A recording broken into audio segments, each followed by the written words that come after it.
All right, let us assign an appropriate measure for each of the items in our research. The first one, let's go to gender.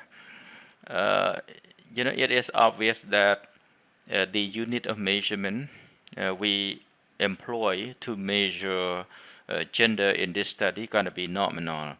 Why? Because basically we provided two response categories to the participants, to the respondent to select male and female. So, we can conceptualize gender as consisting of two groups, male group and female group. And therefore, nominal scale is obviously the only option. Why? Because nominal scale is a type of scale where categories or groups are measured. Let's go to student status. In this study, student status was followed by 4 response categories for the respondents: freshman, sophomore, junior, senior. You might say nominal scale is an appropriate measure for this item of student status. But I would encourage you to think a little bit thoughtfully, a little bit more critically.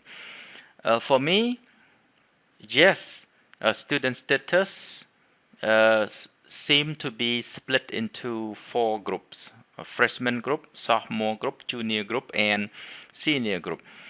But it is more than just grouping, just different categories. For me, freshmen represent those who study at 1 year level below sophomore, and sophomore study at 1 year level lower than junior, and junior 1 year level below senior. And therefore, it is obvious that a student status was measured by ordinal scale rather than nominal scale. So if you do it that way, you conceptualize that way, you are doing a very good job in selecting the most appropriate measure for each item in your research. If we go to age, we provided 4 response categories for the respondent from 17 to 20, one group, 21 to 24, 25 to 29, and 30 or older. So obviously, the scale or the measure that we use in order to measure age, item age in this research is obviously ordinal again. For GPA, if we look at the response category, we provided 5 options for the respondent to choose: less than 1.5 to over 3 GPA. So obviously, the most appropriate measure in this research is going to be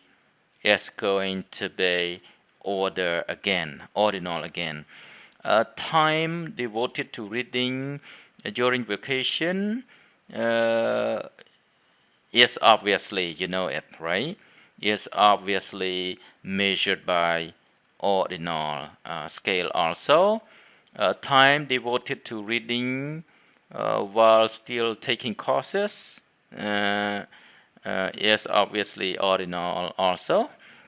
We go to if you have more time, would you read more? And we provided yes and no options, and obviously the most appropriate measure gonna be nominal.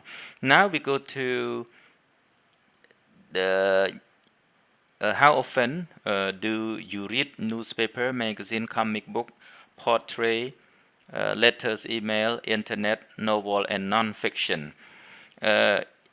If you go to the respond categories provided to the respondent to choose, we code 1 for rarely never read, 2 for sometimes read, and 3 for frequently read.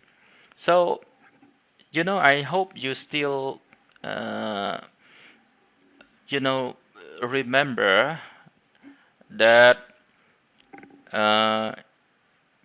it looks like Likert scale, even if there are only 3 response categories rather than 5. Likert scale, true Likert scale have 5 response categories, from strongly disagree to neutral to agree and to strongly agree. Even if there are only 3 response categories here, it implies the concept of order, right? So obviously we have to select measure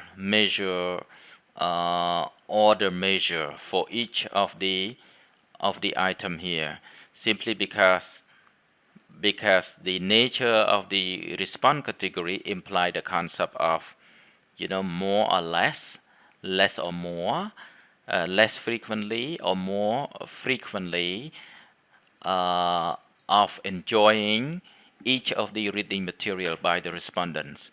So as I say, measure in quantitative research divided into nominal, ordinal, interval, and scale can be tricky, can be challenging for students, for teachers, for researchers. So I'm going to try to unpack the unit of measurement again in the next movie, in order to consolidate our understanding of this important quantitative research concept.